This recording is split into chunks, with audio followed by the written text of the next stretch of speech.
as always.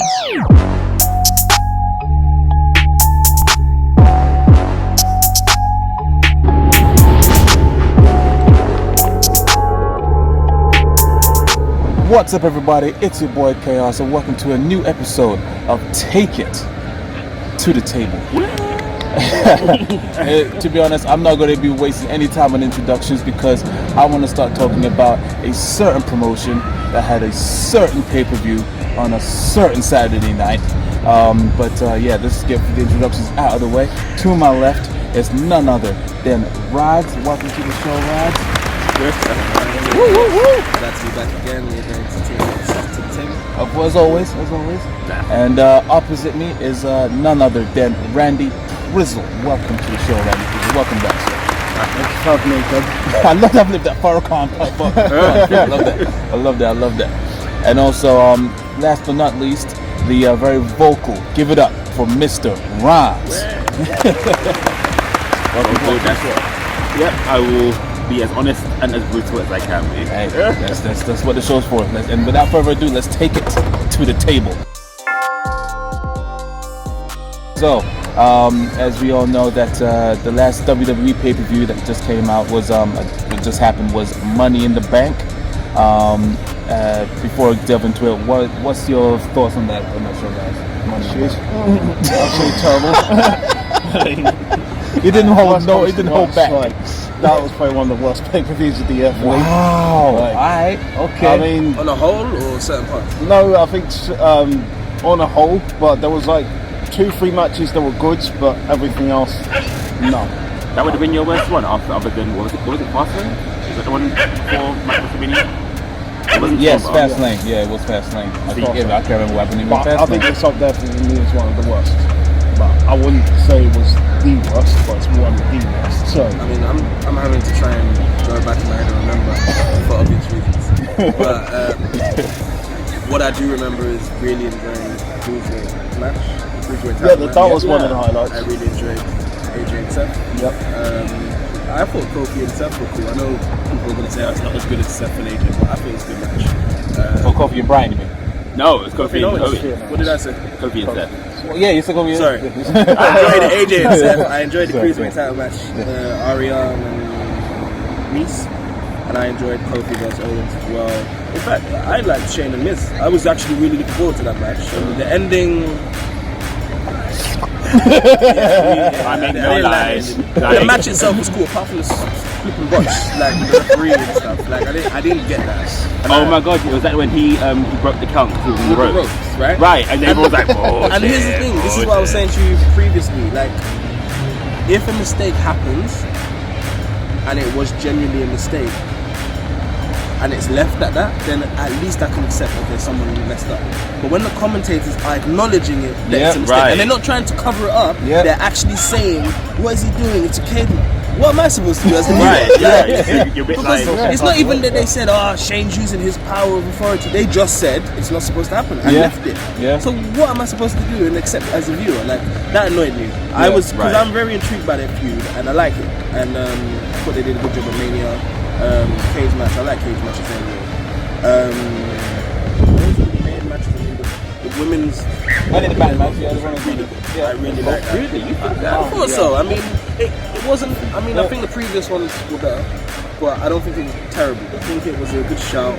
I really legit thought Carmella got injured because the way that the way she played it off. So- was, even before she did anything, Yeah. you play it. The ladder took out her kneecap. Yeah. Like, Carmella was so legitimately pissed. Like, Yeah, I mean, get I think- away from me.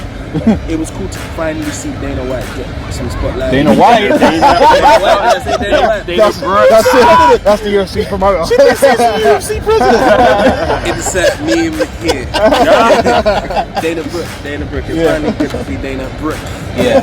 She had the highlight because she was hanging from the briefcase. Yeah, that was cool. Like a mega cool. I feel happy for her. Like, I actually do like her. She's right. Yeah. She improves. I like what Naomi did as well with the split when she was about to get hit with the ladder. Yeah. That was one of my favorite parts. She cosplayed for movie as well. Yeah. I was very surprised with the winner. I'm not unhappy with it, just surprised. I did not think they would go down. I had my predictions to win. even though I said I didn't want her to win. Yeah. For me, it was Was that prediction out of nowhere? No, Did you because have a reason? like the reason was when I saw the SmackDowns, the 2 SmackDowns she was on previously, I saw they were hyping her up, and I thought to myself, I think she's going to win this one for some reason, just because of the whole thing with her coming back and her being on SmackDown, and it's a new start for her and stuff like that. So I generally saw it as they were going to give it to her. So in my one, I thought it would be either Mandy Rose or second would be Bailey, because I think that in a way they're doing it to spite Sasha Banks, because before then there was huge hype, there was fans party she was going to win big on Money in the Bank. That was meant to be her. So because she obviously is not there, they would just do it to Bailey. And then like even the promo that she did afterwards, it just sounded like a slight, like she was throwing shade. What was the promo? What did she say? This Like, was Sasha Banks, and she was a champion with her and stuff like that, and you know. but now like the real champion, it was all that kind of like, you know. Obviously it was definitely she was reading off a script, but whatever she gave to her was obviously something like there was like a side dig to Sasha. Maybe she realized, maybe she didn't, but if you read between them lines, it did like sound like those slide digs to Sasha.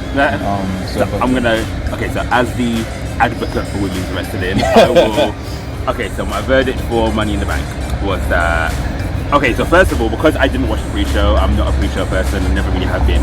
I was shocked that the Money in the Bank interview started, technically, and Naomi was already in the ring. I was a bit like, what's going on here? She got a jobber entrance. Yeah. But then, apparently, she came out on the pre-show. And then therefore she was already in the ring by the time the show started. So I was a bit like, I felt a way about that because I didn't see her entrance. But that was just whatever.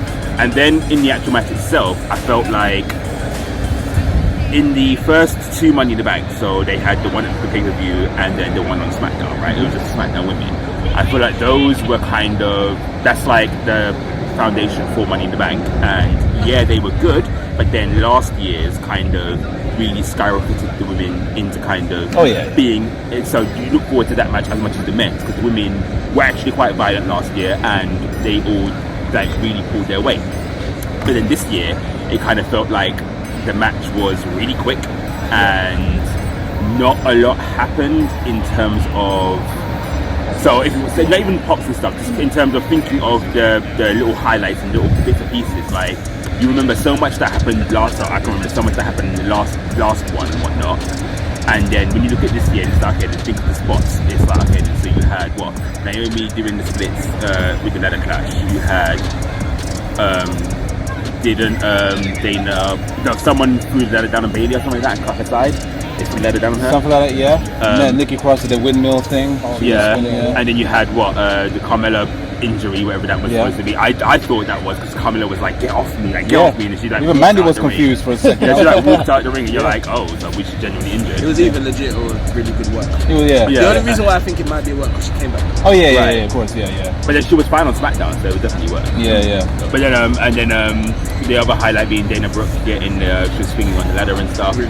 So in terms of winners, I initially said that I felt that even though she hasn't really been wrestling for the last however long, I assumed that they were going to do the trolling thing and they were going to have Alexa Bliss win it 2 years in a row and cash in 2 years in a row.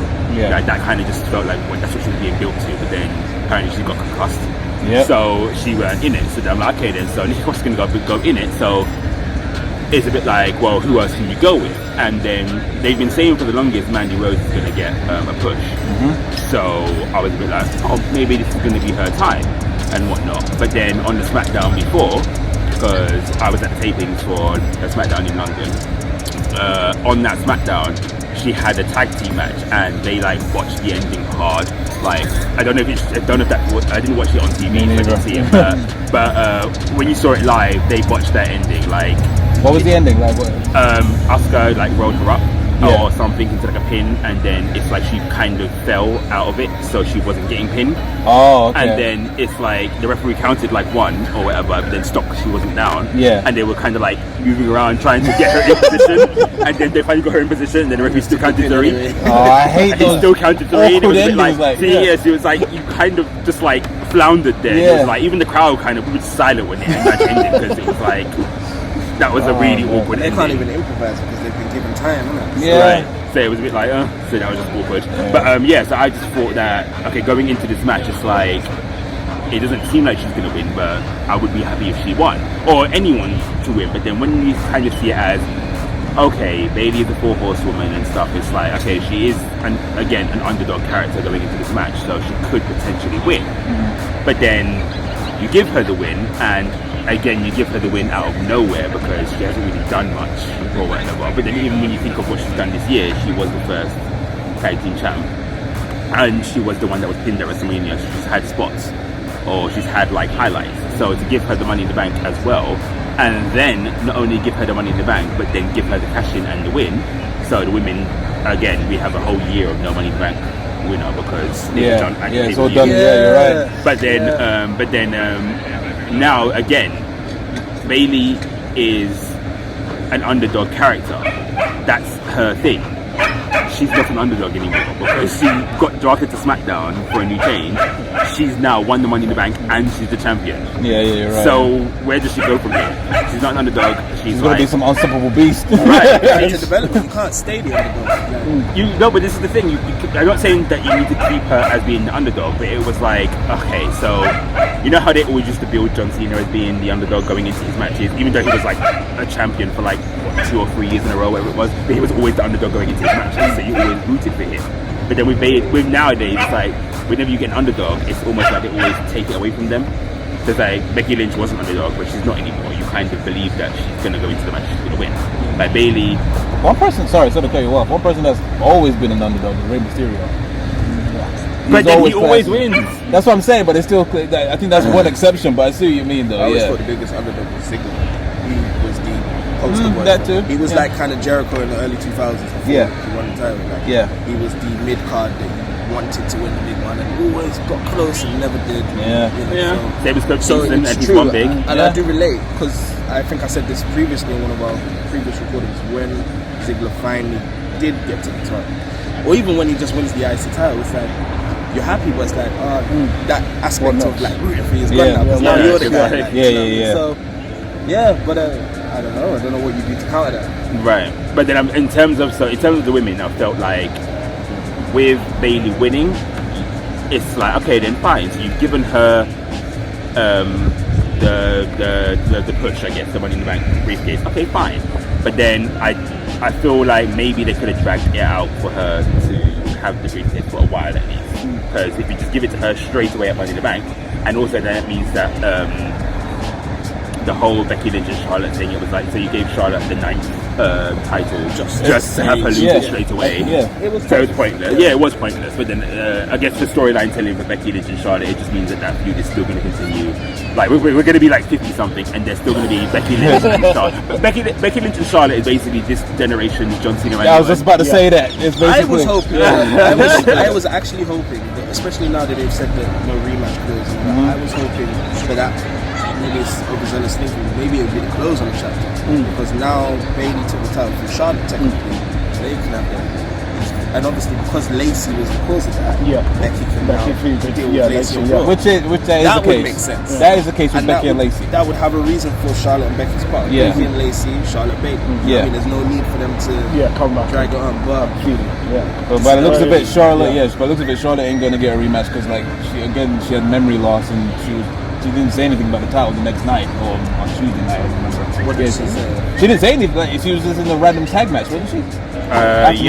It was like Charlotte and I don't know. That's what I'm saying. I don't think she even attacked Bayley. Maybe it was just a weird one. Going back to the cash-in, like, I thought the cash-in was a great moment. I think every there's never really a cash-in that, oh my god, this sucks. Like, it's great. It does. Baron Corbin. That sucked. The cash-in itself can suck, but I mean the initial, like, his music hitting. Like, his music didn't hit. He just ran out. I actually can't remember this. He did. No, he came out. He attacked someone, and then his music was played when John Cena was fighting. John Cena was fighting Jinder Mahal on SmackDown. And Baron Corbin just ran out, and then cashed it in, and then John Cena interfered, and Jinder Mahal rode him up. That's just like, most cash-ins are supposed to be exciting, right? Yeah. Like even if it's just their music hitting and it's unexpected. So when I didn't expect Bayley to come out the same night that she cashed it. But I agree that as exciting as the initial thought is, winning it just takes away the element of money in the bank. What happened to the days of rolling with the briefcase for a few weeks? Like Carmella was perfect. She held on perfect. to that. Do you know what I mean? Like I didn't even like when Alexa Bliss did it. Like, I liked the fact that there was a surprise element, but then it just again took out the aura of Money in the Bank. You know what I mean? But yeah, she cashed in, and I guess we'll just see what happens, man. So that's my next question. Are you guys happy that there's no more Becky 2 belts? I just didn't know what they were doing. Right. Like, what was the point in it? Were they going to unify the titles? Was it just so I can be on both shows? If they were going to carry on like the person who beat Becky then got 2 belts, fine. But if it seems like it was purely just to give a notch to Becky. Yeah, it was. To go along with the hype. And it's like, and I don't want to say this because like, I used to, before Becky's heel turn, I was a major Becky fan. When it wasn't cool to be Becky fan, like Becky. When she used to come out of the goggles. And now it's almost like it's almost like the Ziggler thing, like the person that you root for is now the guy or the man, and it's like. Well, now. Unfortunately, she's that good that she's not boring. She's not stale. Of course, But it's getting to that point where it's like I wanted to tone down a bit. Like the 2 belts was cool, but it's like how long she's gonna become Charlotte soon. Like the whole we're gonna get bored of Charlotte. Like, I don't know. I don't think anyone ever really truly gets bored of Charlotte. You're just annoyed that she gets pushed and so much. Does that make sense? So and how she ranks up these flipping title rings just to match her father. But it was her and Sasha at one point, and I got bored of it. Yeah. They I hated that. That was shit. The hot potato. They were shit. putting great matches on, but if you give me great matches, same thing with Shinsuke and AJ. Tell any given day they're gonna put an amazing match on. But if you give us 5 AJ Shinsuke matches in less than 2 months, we're gonna get bored. But then you say, but then you're gonna say that about that, but then you're fine with Shane and Miz. Shane doesn't even wrestle, and you're fine with that storyline. I feel like they've had 2 matches, 3 matches, 3 matches, and then anything that they've done on the shows. But see, two. They had then they have a match. No, Fastlane was their tag match, isn't it? Either way, I feel like the feud could have ended at WrestleMania. I was fine. I would have been fine with that. But it dragged out to Money in the Bank, and it's just like, I was overkill by that point for me. That's just me though. Because again, I feel like when you got like someone who's not a wrestler, but then they're in like a big time storyline. And it's just like but they didn't get spotlight like that though. They did. It got time. They were the bulk of the SmackDown tapings. Yeah, they were the bulk. Yeah, they were. So you just like, I think for me, like, because with Shane and the fact that Shane was having this heel turn and stuff, and he's starting to build his character up a bit, I think it was kind of working in some ways, and it started to like come across as Shane being this bad guy. You know, getting the commentator, grabbing him by the throat as well, saying say my, name properly and stuff like that. Where people actually thought Shane Man's a bit of a dickhead, you know. But I mean, it kept him interesting, but to the point where, yes, constantly feuding with the Miz and have him beat the Miz constantly the way he did, made it look like okay, this is pointless then, because if you had him win one, the Miz win the next one, then you could have potentially kept it going to the point where it could have been more exciting, up the stakes a bit more. But they kind of killed it in a sense where they just let him win by these weird random ways of winning. Jammy ways. Yeah, exactly. Jammy ways, yeah. So it kind of killed it in terms of where they could have kept it going. So that's kind of generally my thoughts on that. I suppose that's what makes him a good heel, like in the sense of you hate Shane more for that. Yeah. Because Miz could have easily won. Yeah. It gives Shane more reason on screen to be cocky. And it doesn't hurt Miz. No. You know what I mean? No one's going to be hurt by Shane beating him, especially in the way he's beaten. So, I don't know. It just would have been nice to have it end with Miz getting his comeuppance. Yeah. Oh yeah. Because that's what I wanted to see. So I wanted to see at least Miz win at least one of those matches. But to have Shane win it in both of those ways was like, nah. His feud has to end now. Yeah, Shane's now he's kind of moved on with Roman. Yeah. What's Miz doing? Yeah, Miz is. It's probably going to turn heel. Yeah, it didn't really help him in the case because it kind of like said, okay, well, you're feuding for your father, but then what have you done to come past the situation? Because you've lost both times. You haven't really avenged your father. Your father's probably disappointed, maybe. You know what I mean? Crying his eyes out because you technically didn't avenge him. You were an accident. Exactly. You technically were an accident at that time. Mistake. Oh my god. Ridiculous. But yeah, let's talk about the best match on that card. Wait. The men's Money in the Bank match. You know, okay, admittedly, I actually did enjoy the match. I just didn't enjoy the finish. Yeah, it was. That's my thing. Match. It was a great match. One of the best matches on the card. Like, it was a brilliant ladder match. Randy Orton played his role perfectly. He was just waiting at the side. As I said in my previous video, he was just like, as soon as he came in, he just backdropped them onto the table. They eliminated them. They're crazy. That spot was a redo of SmackDown, though. Well, really, was it? It was. Yeah, Yeah, on the SmackDown, he did the same thing? Yeah, because they had a Fatal 4-Way match on SmackDown, Oh. which again, at the taping, that was the best match of the night. But yeah, he did the spot where he did it to all three of them, and then when the crowd were like, one more time, and then he went to do it, but then he was like, no. Oh, okay. So I didn't watch that. It was a spot fest, but not too much of a spot fest. It was done right. You had your high flyers, you had your, like Randy Orton's in the match. I thought Finn Balor was the victim of that whole match in terms of like the damage. Yeah. R.I.P. He was like, I mean, to be honest, I thought Bailey was the victim of the women's one, right? I thought she took the most damage. Yeah, she did. You know what I mean? And then you got Finn taking the most damage, and that powerbomb. Finn would have been a good. Yeah, who was it who did that? Was it Andrade? Yeah, and on bounce. Yeah. That was beautiful. Andrade was amazing. Yeah, But, like for That me, was who like for example, I will admittedly say I'm not saying I didn't like the guy, but like I think and I'm saying this specifically for this table. There have been certain people on this table who have Don't say certain. Yeah. Look at me when you say that. There's more than one. There's more than one. There's been certain people on this table who have been really high on the guy. Fine. I am not saying that there's no reason not to be high on the guy. I'm just saying that I haven't really followed him as much. I didn't follow him in NXT. So to me, it was like, okay, who's this new guy? Yeah, he's cool. And I didn't watch a lot of the matches. So for me, it was a very good like introduction. Okay, this is who I really am. And it's like I learned about him in that match, and some of his matches with Mustafa and Ray and stuff. But like, yeah, man, he really put in a good showing, and I hope that now he didn't win, but I hope that's now like a step up. Yeah, you know what I mean. Same thing can be said for Mustafa Ali now. And Ali, I really thought he was going to win. I really thought when he was up there that was the end of the match because it was a perfect setup. Oh yeah, of course. But apparently a lot of people watched that match knowing that someone was going to, maybe not knowing, but assuming that someone's music was going to hit. Well, yeah, especially when Sami Zayn was taken out. Yeah, so the surprise was who it was, not that it was someone. Yeah. But I didn't even think that far ahead. I thought Mustafa had it won. Yeah, of course, Did you think Mustafa's on the ladder? You thought someone was going to come out? I did, but then I thought we were going to get the fun house fight. That's what I thought. I thought it was going to be a thing where it was like we're going to get when the White Family come out and it's like yeah. I thought it was going to be something like that, and then the lights go out, and then he comes out. That would have been better. And that's me when we were watching it. We're like, okay, so Bray Wyatt's going to come out. Bray Wyatt's in this and that, and then Lesnar's music hits, and then you just how wrong we were. Yeah.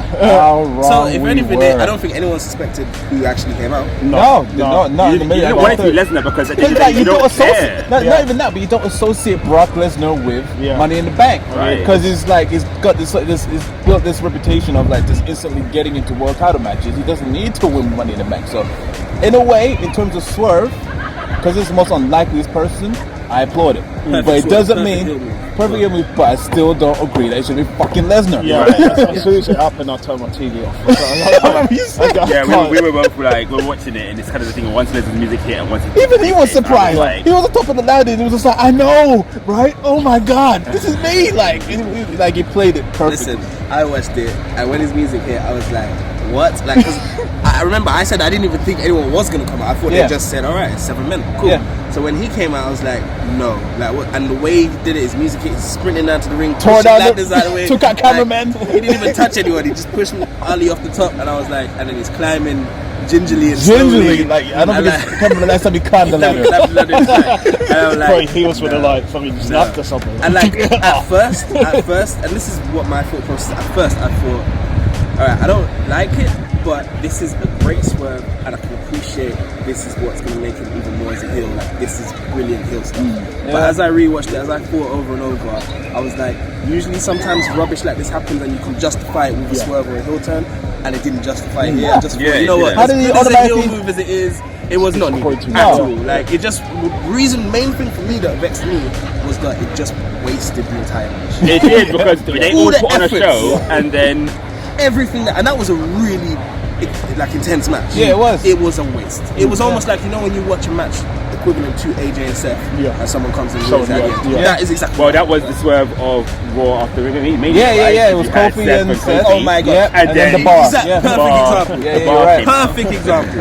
At least that match didn't really start Like, I mean, it was a couple minutes into the yeah, match, yeah. but But this still, we had the yeah. whole Yeah. match. You're right, yeah. Like, and there's so many talents in that match that needed that. Like, Ali, it could have been, maybe it might have been too soon for Ali, but it would have been great for him.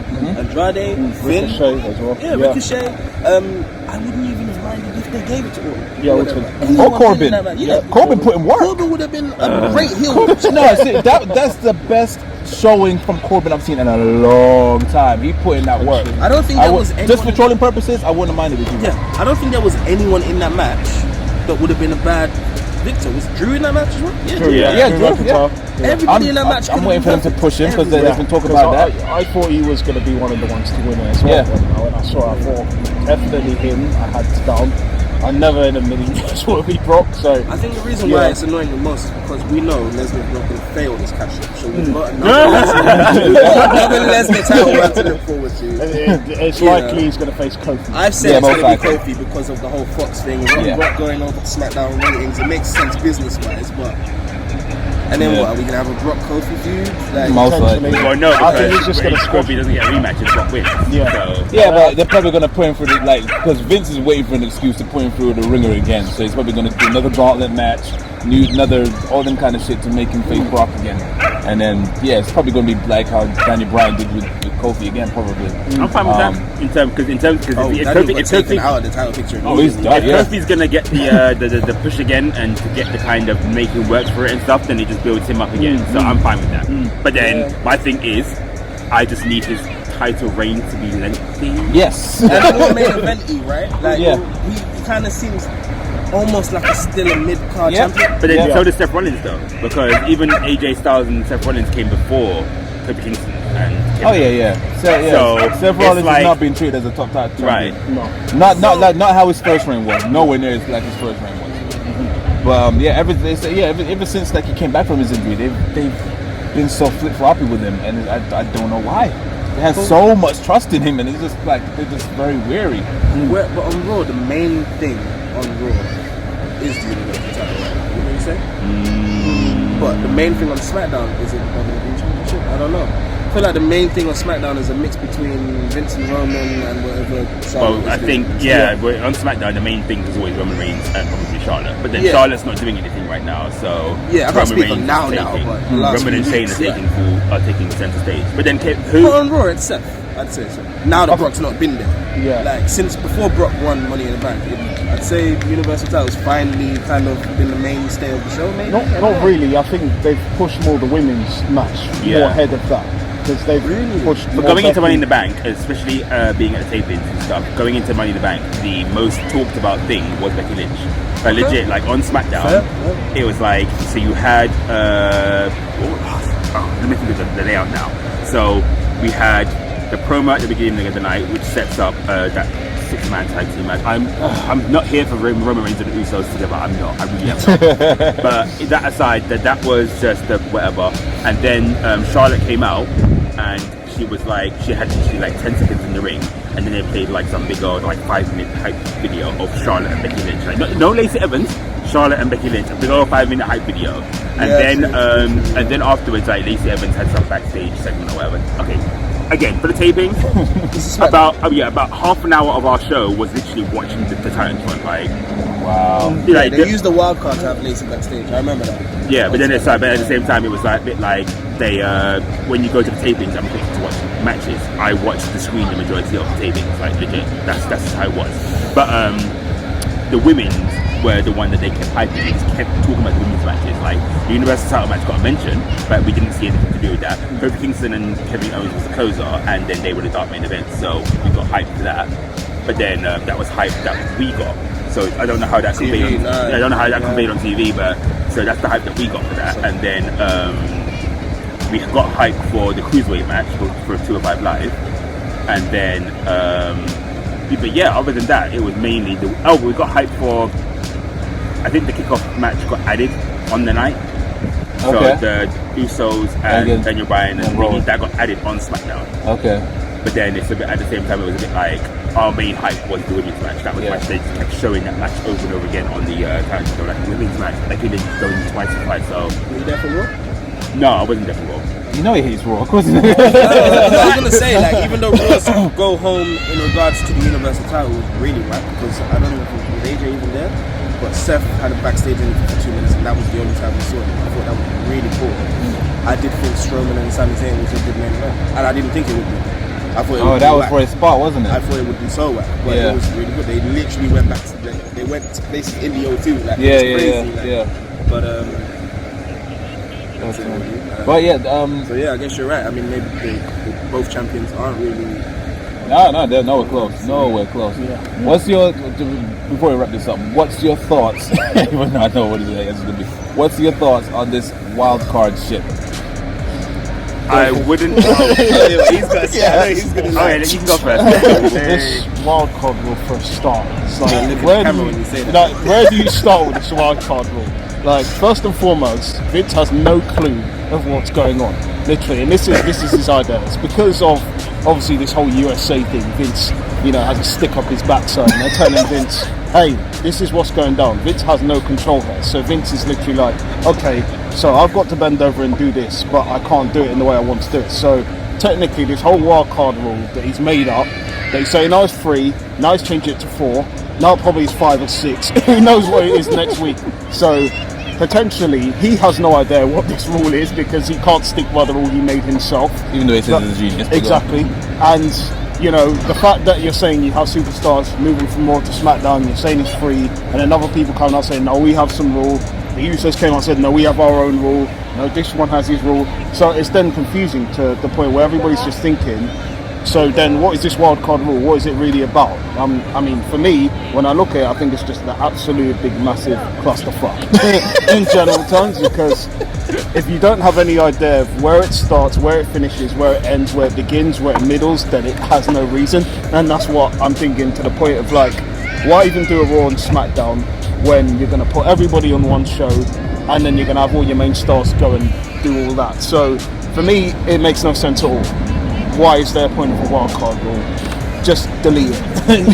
Get rid of it. That's my thoughts on that. So I feel like it's like, I mean, I get where you came from or where you're coming from. Like, I get it entirely, but it's like, okay then. So essentially, yes, the WWE are getting the pressure right now in terms of their dropping ratings. So the idea is that they just need to bring it up.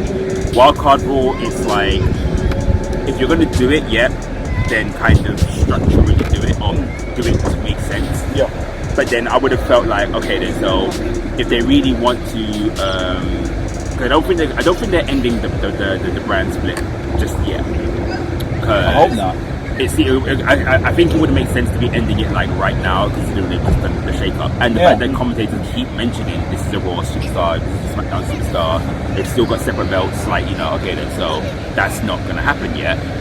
But then it's like, okay, so why didn't they just do it so that it's like, so kind of like how they did it before when it was like Monday Night Raw, but it was called the Super Show. Yeah, I hated that though. I mean, I didn't like that either, because then that was just an excuse for the SmackDown main event to be the Raw's opening match. But then I would say, okay then, so just make it seem as though, okay then, so when SmackDown stars show up on Raw, then it's like, then that's something special, because right now, I'm not entirely sure if ratings reflected that, but SmackDown has always been a better show. Yeah. So it's like, I feel like SmackDown can stand alone on its own, but then, given the time when SmackDown comes on, it's just not, I don't know if it's the time that everyone watches TV or anything like that. I'm not sure. SmackDown beat Raw one time in the ratings, I think it was, right? Yeah. But then, it's like, to have the SmackDown superstars on Raw, if you're going to have Raw superstars on SmackDown, then make it make sense, or just have it kind of suit some kind of structure. But then if you're just having this wild card rule where it's just like, it's a random person going to show up for whatever reason, then it's a bit I think that it would be more meaningful if it happened more sporadically. Instead of happening every week, because the way it feels like now is like how it was before, where like the whole roster was on both shows, and you're right, the main event on Raw is going to be the opening match of SmackDown, or vice versa. So like I said, it's like they don't know their own rules. You're right. It's like, because of that, it just feels like it's just embarrassing. It's something that you would expect from a startup wrestling company. Not big tearing ass WWE, you know what I mean? And then also you're getting like Raw superstars who are getting SmackDown title matches. So I think the Usos have a title match. Yeah. Like, well, why are they going for the SmackDown belts when they're Raw superstars? Exactly. That you pretty much just it's a spoiler right there, right in front of you. Mm-hmm. So it's like, it's just bad, and it's just full. It's like full blown panic mode for everyone to see right now. Yeah. And it's just embarrassing for someone as big as WWE to be in this type of situation and be panicking, especially when they're like, in a way that just shows they're kind of acknowledging a certain rival promotion that we'll be talking about soon.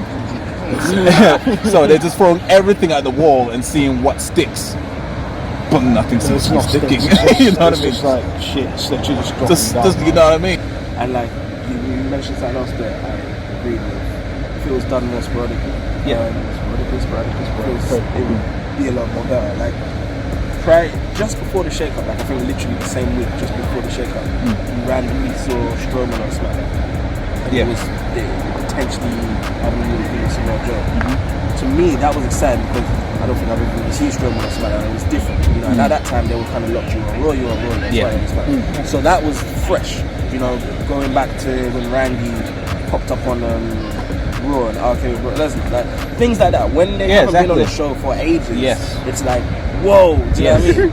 But when it's every week, it's like, is it a wild card or is it just there's no brand split? You can't even tell, especially when I don't think they've been keeping to the numbers. No, I think at one time we saw like 6. It was 6. It was when they first introduced it. It was like 6. And Vince was even like saying, no, he came with Shane. Oh, he's with Reigns or whatever. And it's like, and then Lars Sullivan gave him the face, and it was just like, that's 4. And it's like, it just kind of takes the excitement out of it. It also takes the excitement. 2 things I'll say is, one, when it's just no disrespect, but when it's someone who's not really beneficial, like when it's around him, like that Lacey Evans thing stuck with me because it was just like she didn't even come to the ring. She didn't actually interact with anyone she was feeling. She was backstage. That's a waste of a while. Okay. And the other thing is just when it's random. Like we all like title matches. I like Sami Zayn more than anyone, but that time when he came over and just thrust it into the triple threat for the title match. When the night before he was beefing with Strowman and got thrown into a when everybody was dead. It's just like what? Like nothing happened. Just logically now. Forget about WWE. Forget about story. Just think how the brain works. That doesn't make sense. I'm not even talking about he should be injured. I'm just saying.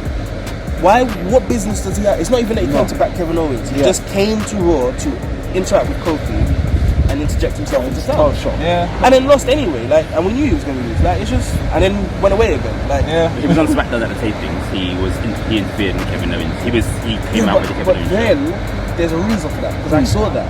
That was because he's friends with Kevin Owens and he's helping Kevin Owens. That makes sense. That's perfect use of the wild card. But as much as the idea of the triple threat between Zayn, Kofi, and AJ is great on paper, it still needs to make sense. I don't want to just have random matches. Random people. I want to build a build.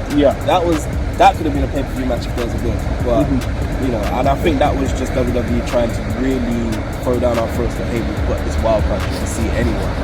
But it's not looking on, man. I think it would just be better if it was random and if the people that actually used the wild card were beneficial and there was impact. You know, if it's just someone backstage or if it's just someone in a not even mid card, low end of the card. Oh my god, so we'll show that the best wild cards that's been so far was the Mojo Rawley Apollo Crews. That was everything. This is a perfect example of why that wild card rule has been whacked. Why did we?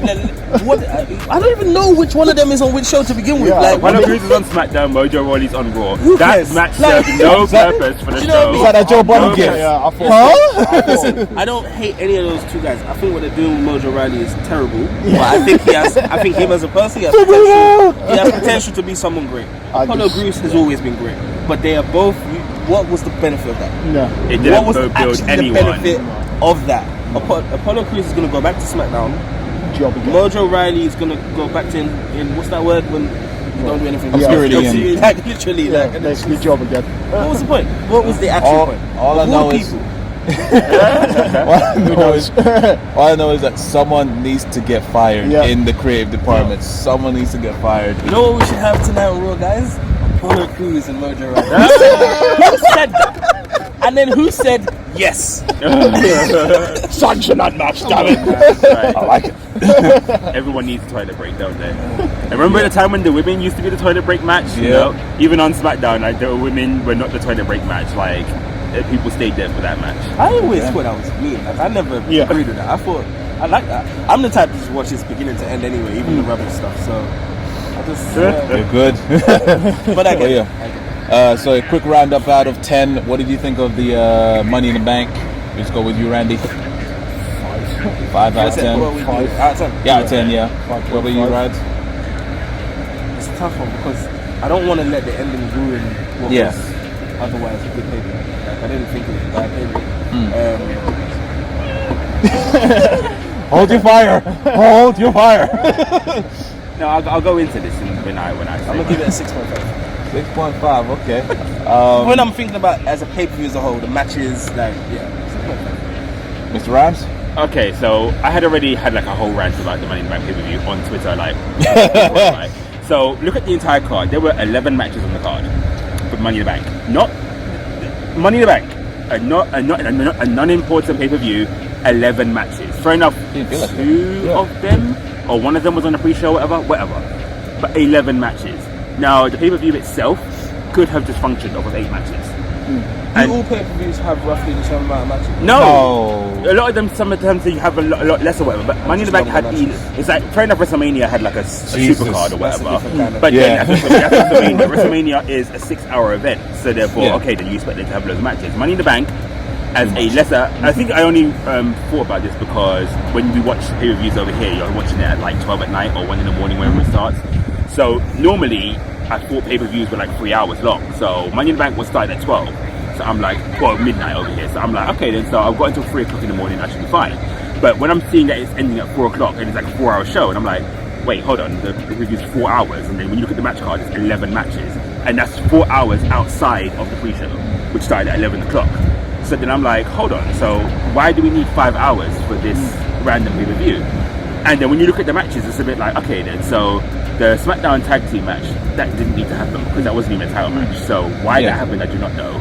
And then it's like, yeah, Becky Lynch needed to defend her 2 belts, the 2 title matches needed to happen, and then, what's it called?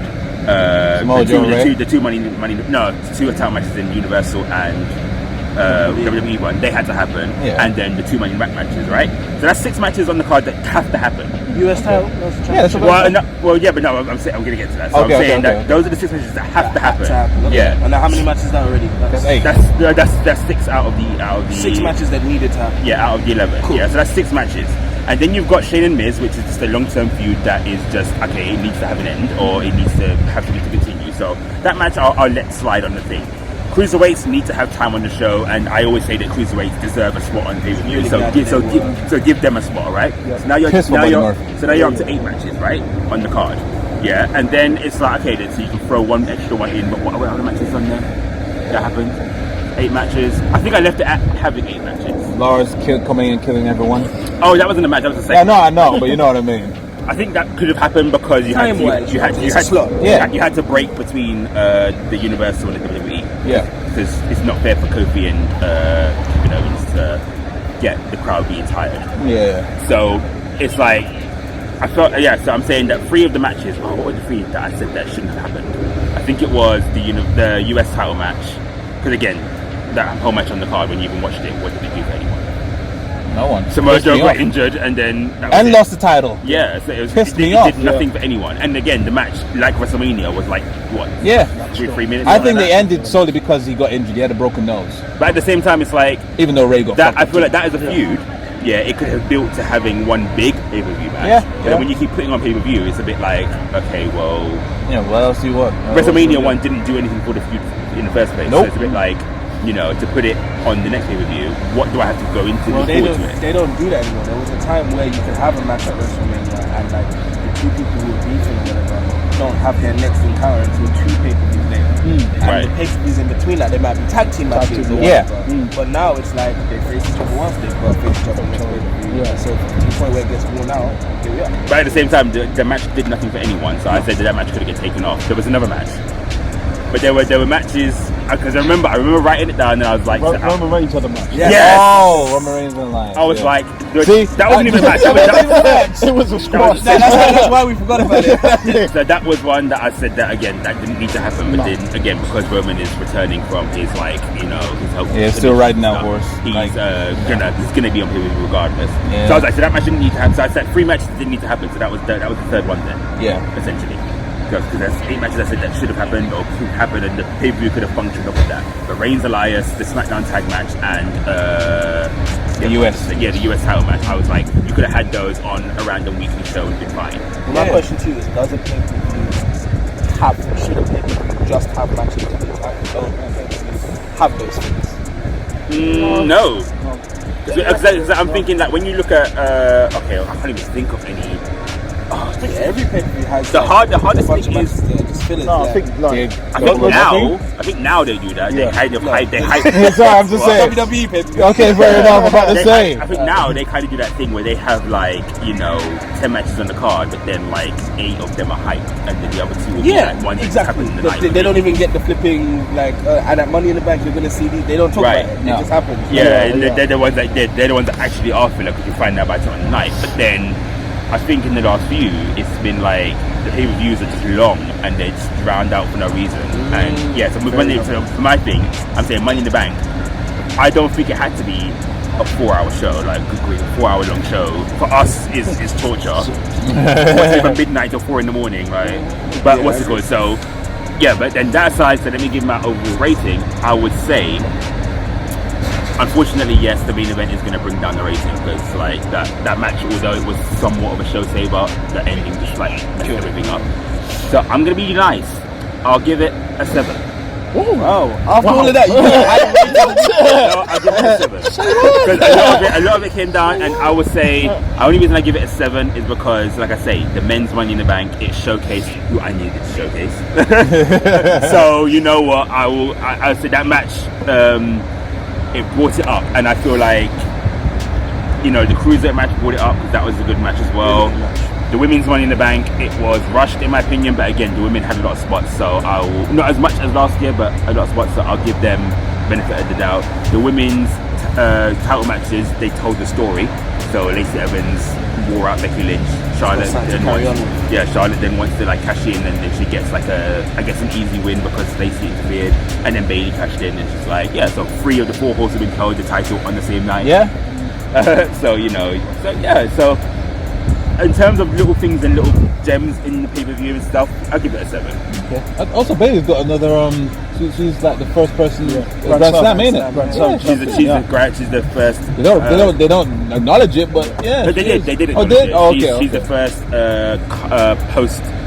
Yeah. Post everything because Charlotte was the initial one. Yeah. And then. The tag titles. Yeah, that's why Charlotte's no longer a Grand Slam anymore. Charlotte was a Grand Slam when it was just the 4 belts. But of the modern, Bayley's now done everything. So literally, this is again. So when I was talking about her underdog character, Bayley has done everything. But then with Bayley, she's been NXT champion, she's been Raw champion, she's been tag team champion, she's been Money in the Bank winner, and now she's SmackDown champion. She's done everything. There's nothing for her to do now. There genuinely is nothing for her to do now. So if Charlotte wins. If Charlotte wins the tag team belt, she'll be with Bayley. And Money in the Bank. Well, Money in the Bank isn't considered an accolade like that, but I'm just saying she has won it. But if she wins the title, the tag title in the future, she'll be even more than Bayley because she's also won the Divas Championship. She hasn't won the Money in the Bank. But then like I said, I don't think Money in the Bank counts as a title accolade. It's just an accolade. More accolade, I want to ask you guys something. I know we're wrapping up, but something that you talked about, the whole cashing in thing, right? Yeah. Because when Bayley cashed in, you were very frustrated with the fact that Charlotte didn't even get up to her feet. Yeah. And you were saying that usually that's the ruling, right? And then, funnily enough, WWE put out this video and they're trying to pull the cash in, right? And there are actually a bunch of cash ins where the same thing happened. Yeah. Well, what happened? No, at all. Not even remote. About 3 or 4 of them. Yeah. Flipping Daniel Bryan getting cashed in. Daniel Bryan cashing in on Big Show. Big Show was out. Yeah. Randy Orton cashing in Daniel Bryan after Triple H's pedigree. Daniel was out. Yeah. CM Punk on Edge. Edge was no. Yeah. He was kind of getting up. It was barely. Yeah. But then there are some where the referees, like when Carmella was cashing in, Yeah, she waited. Sweet time. Sweet time. With Carmella's one, that was the story. The story was that every time she was trying to cash in, the referee was stopping her. Yeah, stop. Yeah. Because like she tried to cash in like a good 3 or 4 teasing that to cash in. So she went cash in the first time, and the referee was like, "Oh no, like hold up," and then something would happen. That she But cash in. Okay. And it was like it built it up, and then they got to that point where it's like the Iconics took her out. Yeah, so then it's like she's gonna cash in now, and she brought that same ref. And then she's like, cash in. He's like, are you sure? Like, really? Do you want to cash in? And he's like, she has to stand up. And then he's like, drag it out. She's like, come on. That was the story. But again, with Corey Graves, even he acknowledged like why Charlotte wasn't again on her acknowledging 2 feet. the mistake. Again, yeah, she is. Corey Graves, like he's done the whole pay-per-view of Money in the Bank. That's another thing as well. Like, yeah, calling out all the refs because the refs did a lot of fuck ups on the pay-per-view. I must say as well. I said in my rant. The pay-per-view should have been called Money In for New Refs. It should be like, because they fucked up a lot. but yeah, the fact that again, because Corey Graves acknowledged that mistake, that Charlotte should have been on her 2 feet, but she still cashed in. What if that was the case? Then Bayley should have waited until she got up, do the Bayley to Bayley, do her elbow drop, then win. If that was the case, That would even have been better. that would have been better.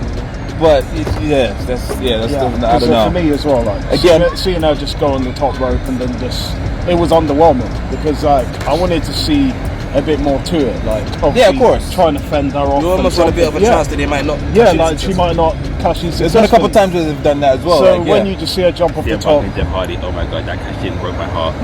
Because it's like when Jeff Hardy won the title from Edge, and I'm like, yes, because again I'm a Jeff Hardy mark at that time. And then what's it called? Yeah, CM Punk's music hit, and you're like, no. And then when he hit the GCS with Jeff Hardy kicked out, I was like, okay. And then he went for the roll up, and you're like, oh my god, he's gonna do it. And then the kick to the head, and then Jeff Hardy was down for the count. I'm like, no. I remember agreeing with everything Punk said during that feud because he was like, oh, when I did it to JBL, you were all happy. Yeah, the exact same thing. Nothing different. Yeah, he did the exact same thing to Jeff Hardy, but you all hated it. It's like because Jeff Hardy worked for that belt, that bit. Like with Jeff Hardy marks, we weren't marks for JBL. Like we don't care for JBL. Edge, so yeah. JBL had a title match the same night later. CM Punk's first defense was against JBL. That's But it's like at the same time, like you know what? That broke my heart. But at that side, yeah. So cool. So 6, 5, 7, 6.5. You, man. And I gave it in my one an 8. So I said I gave it I say all these comments, and then you give higher ratings. Yeah. I don't get it. yeah, what is that all about? no, if I'm rating it out of 10, 7 is still like a lot of improvement, and I'm a harsh rater. So 7 is like, you know, you've still got a lot to work on. The thing that saved it for me was definitely the Money in the Bank match, the men's one. The match itself. The match itself, besides the ending. Seth, AJ, phenomenal match. No pun intended. And yeah, I enjoyed the women's match. Everything else in between was but I think those matches were enough to save the match, save the pay-per-view. Right. That's why I'm being a bit generous. I'm being nice as you are as well. Just a bit too nice maybe. Despite its fuck-ups, but I'll give it an 8. So on average, I think that was probably like a 7.5 amongst everyone. I think 6. I would say 6.5 out of all of us. Yeah, like, ours maybe. I'm gonna bring it up. You put 5. Yeah. So that brings the whole overall rating down.